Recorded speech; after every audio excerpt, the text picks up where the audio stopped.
Good evening guys. Dito ako ngayon sa venue ng pinagdaosan ng birthday party ng anak ko. So ayan, may mga naliligo mga bata. Doon naman yung pinakakainan sa lugar na yon. Saan naman ito, Pins? Ano, umuwi na? Ay, saan? Yung lagi naman dito? Ay, umuwi na yata. Mga taga Lagundi.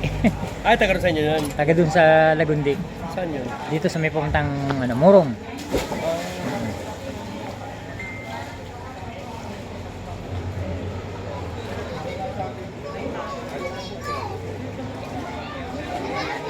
Ayun, saan? Wala nang Wala nang tumatagay doon? Niligpit mo eh. Ay, ba't niligpit nila? Ay, hindi pa naman tapos ang labanan.